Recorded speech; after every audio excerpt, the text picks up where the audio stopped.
You're listening to the Hidden Killers podcast with Tony Brueski. Featuring author, guest, and criminal defense lawyer, Laurie Hellis. Why did it take so long for anybody to look into this on a serious level? I mean, there had been red flags for many years.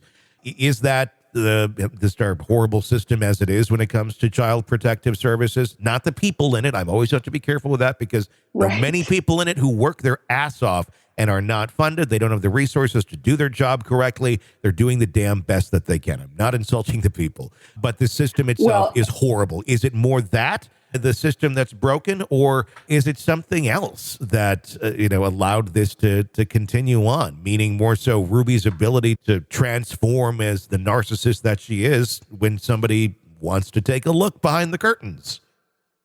Well, I think that's a great question, and I think it's a little of both. During my practice, I did a fair amount of juvenile work, including representing both children and parents in child welfare cases. So it's a system I'm very familiar with. And I think one of the problems that people don't understand is that in every state, there is this tightrope between the rights of a parent to raise their children as they see fit, and when that tips over into abuse and neglect. Mm-hmm. And so there always has to be a clear red flag that whatever this parental behavior is, it poses a real threat to the children. And so CPS investigators are always sort of walking that fine line. Sure. And when they remove children, then they have to go in front of a judge and they have to make the case to the judge that there is a threat of harm to the children. Mm-hmm. So they go into a home and they see a home that is appropriately furnished. The kids have food. They appear to be being homeschooled in a responsible way. They're looking at it and going, this may not be the way I would raise my children, but that's not the standard. The standard is there a true risk of harm, a threat of harm to these children.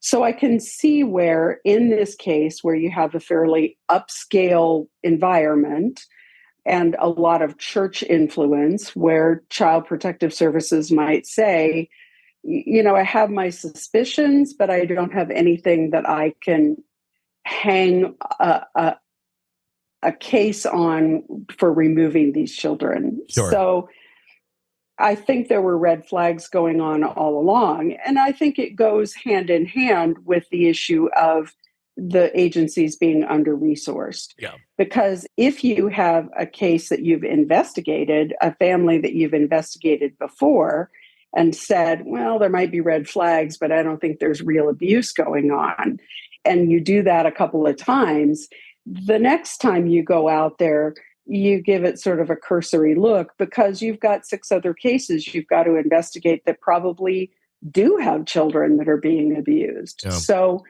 it's sort of a combination of both those things. Are we getting to a place, because there's obviously homes that, almost one could look at from the street and go, no child should be in that house. But then you have ones like this where they're higher end, they're nicer, everything seems to be looking very pristine. You got the 20,000 narcissistic photos of mom on the wall, smiling in 52 different ways, and everybody looks happy and wonderful. Are people getting better at hiding this stuff? Like where there is more that should be looked on beyond the surface, not just the atypical, well, this looks like a pretty rundown home with irresponsible people. Almost like the analogy of thinking of an alcoholic always being on the corner with a bottle and a paper bag and, just looking disheveled. That's usually not the alcoholic. It's usually the guy in the corner office that's running the place or something of that nature. One you wouldn't expect it to be. I'm wondering how much of that and how much a better society has gotten at in those sort of roles of hiding this type of behavior than they used to be. Well, sure. And I think you can point right at the internet.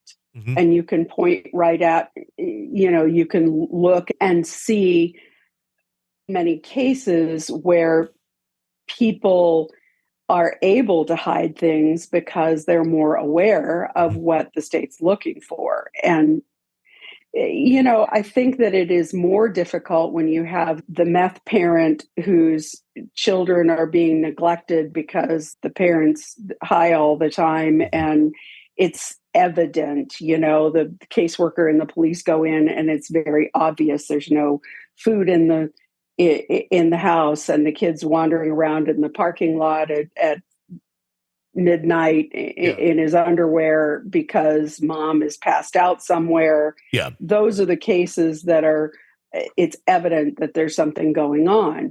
But certainly, as in the Ruby Franke case, it's much easier. It's more difficult to suss out whether or not the children are actually being abused. And emotional abuse and emotional neglect are much more difficult to prove than the run-of-the-mill neglect in a household that's filthy and a parent that's not available. So it's a lot harder to find that, to clearly find that.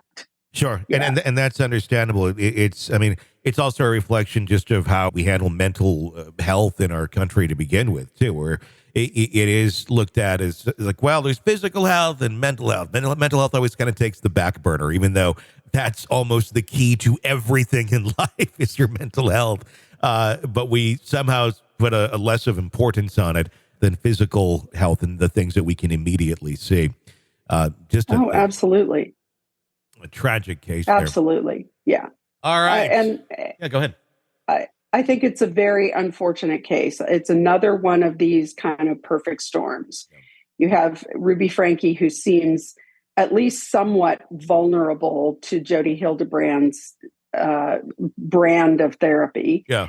And, it's a therapeutic relationship. So you go into it sort of allowing yourself to be vulnerable and sort of surrendering yourself to the process of therapy. And if you have someone who is unscrupulous and is going to take advantage of that, then you have someone who's preying on the vulnerabilities of their clients. You're consuming the Hidden Killers podcast. Want more? Start binging on all of our true crime podcasts right now through Apple Podcasts and get an ad-free experience when you sign up to be a True Crime Today Premium Plus member exclusively on Apple Podcasts. More of the Hidden Killers podcast dropping soon. Press subscribe now.